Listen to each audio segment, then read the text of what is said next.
Toph Beifong is one of the greatest earthbenders to ever live, but she still can't bend lava. So why can such a mid-tier earthbender like Bolin bend lava when Toph, the inventor of metal bending and simply one of the most powerful benders to ever live, can't bend it? Well, there's a few reasons behind that, and they're much more interesting than you might think. So hit that subscribe button, and today we're going to break down every reason why Toph can't bend lava, but Bolin can. So before we get into the theories, we have to understand what lava bending actually is in the canon. Now, for many years, it was actually not a sub-technique of earthbending. In fact, the Avatar Extras commentary for the episode The Avatar State told viewers outright that lava bending was a combination of earthbending and firebending, and therefore something only the Avatar could ever do. That was the official position for the better part of a decade. That was until Book 3 of The Legend of Korra threw it out and reclassified lava bending as a rare, specialized sub-technique of earthbending. Now, the list of confirmed users of lava bending is tiny. We know one is Avatar Seto, Avatar Kyoshi, and Avatar Roku also used it, and every one of them was an avatar. Outside of that, the entire recorded history of the world gives us only 3 other lava benders, and these are Gazan, and then a Yudao street kid called Sun from Toph Beifong's Metal Bending Academy, and then Bolin. Toph does not appear on that list. Not in any of the comics in the series or anything does she ever bend lava. And that leads us into Theory 1. Bolin's parents were from the Fire Nation and the Earth Kingdom. This is the oldest theory in the fandom about this, and it's still the most popular, so let's take it seriously. Bolin's father, San, was an Earth Kingdom man from the lower ring of Ba Sing Se, who walked out on the family fruit business and moved to Republic City, and his mother, Naoki, came from the Fire Nation. Mako inherited firebending from her side, and Bolin inherited earthbending from his. So the argument runs that Bolin was not purely an earthbender by heritage, that he carries the potential for fire as well, and lava is what happens when those two things meet inside of one person. And this explanation actually lines up beautifully with that original Avatar Extras statement. It just modifies it a bit so that not only the avatars can use lava bending, but also people who were born with both a fire parent and an earth parent. And in fact, if this is the case, that implies that any of the combination of the 4 elements, whether it's earth and air, water and air, fire and air, or any of those combinations, that would produce a unique technique of bending in the descendants of those children. So if you want to see that in a video, let me know in the comments. I'd like to cover all of the possible combinations. Now, there is also a stronger version of the parents theory, and it doesn't really have as much to do with bloodlines.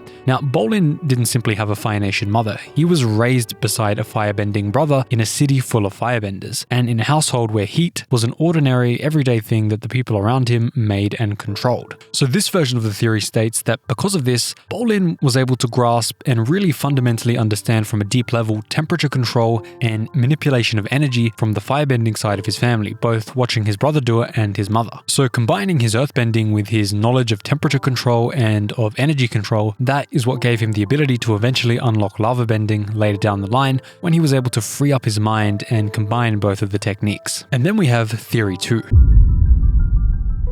Neutral Jing against Fa Jin. This theory is also really interesting. King Boomy explained to Aang that there are 85 distinct types of Jing, which describe how a bender directs their energy in a fight. Neutral Jing is the one earthbending is built on, and it means standing completely rooted, listening, and doing nothing at all until the exact right moment arrives. This is the concept that the Badger Moles themselves use, and it is the foundation of seismic sense. And this is the reason that Boomy sent Aang out looking for a master who had it. Of course, we know that was Toph. And if you look at what Toph actually built with this neutral Jing, look at metal bending. Metal bending is neutral Jing taken to its absolute extreme, because the technique asks you to hold perfectly still and focus hard enough to feel the tiny fragments of unrefined earth trapped inside of a metal alloy. That is an art made entirely out of stillness and perception, and nobody in history has ever had the neutral Jing required to bend metal like that. Of course, until Toph came around. Now, lava bending runs on the exact opposite principle to this, which is Fa Jin, and this is where the theory really taps into Chinese martial arts, which we know that the Avatar universe is built on. Fa Jin is the concept out of Chinese martial arts, sitting at the heart of the martial arts that inspired the Avatar bending formats. The name itself, Fa Jin, breaks down as issuing or discharging, and Jin refers to trained, refined, or whole body force, which the tradition treats as a completely different animal to Li, an ordinary muscular strength that you get from tensing an arm and shoving. You can be enormously strong and have no Jin at all. Now, here's the part that matters for Bolin. You cannot Fa Jin while you are tense. Every school teaches the same prerequisite, which is that the body has to stay loose and relaxed right up until the instant release, because rigidity anywhere in the chain kills the transfer of power stone dead. There is also a spiraling, coiling quality to it in the Chen family style known as silk reeling, and as we mentioned before, this is about as far as you can get from standing still and having neutral Jing. Now, the direct counterpart to Fa Jin is Ting Jin. This is called listening energy, and this is found in the practice called sticky hands, where you stay in contact with the opponent and read their intentions through touch alone. Avatar canon explicitly links neutral Jing to that of sticky hands, and so you can see how Fa Jin and Ting Jin are exact thematic opposites to each other. One is very still and one is very active and explosive, and this lines up perfectly. Toph is Ting Jin made flesh, reading the world through contact and vibration, rooted and rigid by design, while Fa Jin asks for the one thing that her entire style forbids. To melt stone, you have to forcibly pull the rock structure apart and excite its particles until the whole thing gives up being a solid, and waiting and listening will never get you there. You have to be the one to take action. You have to be the one to strike first. And this also explains why lavabending came to Bolin in the way it did. With magma flooding the northern air temple behind him, he had nothing left to overthink with, and a man in that state is about as loose and as unguarded as a bender can ever get. So Toph's ceiling turns out to be her own mastery, because she spent her whole life refining the exact quality that lava bending requires you to throw away. Bolin came up the other way around. He never had the rigid Earth Kingdom mindset drilled into him, because he learned on the streets and from his fire relations, and also from spending his formative years in a pro bending ring, which is a sport that punishes hesitation and rewards constant forward aggression, that waiting and listening simply is not going to cut it for him. Now, by traditional standards, that made him a very sloppy earthbender, and it might be the single reason that he could do what Toph could never. He could bend lava. And that is probably why that diffusion of the type of not waiting culture anymore, the type of more active and forward moving and aggressive that we see in the kickboxing style of pro bending, that's probably why lava bending became much more common as it did in the time of Korra and not in the time of Avatar Aang, because that type of style was becoming more and more diffused through the culture because of pro bending. And this one is actually backed up by the production side of the show, because when the sound designer Benjamin Wynn built the audio for lava bending, he layered flowing water underneath it specifically to sell how unnaturally the stuff moves for earthbenders. It flows more like water and fire, things that move in completely unpredictable ways. I mean, there are literally whole branches of physics dedicated to trying to predict how liquids and plasmas move. And this makes sense because Toph Beifong is one of the least fluid benders alive. She is solid and rigid, whereas Bolin is the reverse, emotionally open and endlessly willing to go with whatever is happening to him, flowing like water. And then we have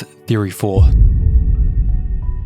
The seismic blind spot. Toph does not see. She perceives the world through vibrations traveling up through solid ground, which is why she is helpless on sand and why she hates being on a boat. Molten rock doesn't carry those vibrations, so turning the earth beneath her into liquid wouldn't just be a new technique for Toph, it would be an act of self-blinding, and that is just not going to work for her. The Avatar comics actually support this in an unsettling way. In Toph Beifong's Metalbending Academy, she picks up strange tremors and follows them across Yu Dao to an underground arena where Sun is lava bending in front of a crowd, and she has to work out what she is sensing before she understands it. This is a woman who has been reading the ground since she was a small child, so for her not to be able to detect lava when it was right in front of her, that is very concerning for her. So for her, her instinct is to always keep the ground solid, because the ground is her eyes. And finally, we have the final and most obvious theory, and this is the most unsatisfying, and that is that some people just have it and some people don't.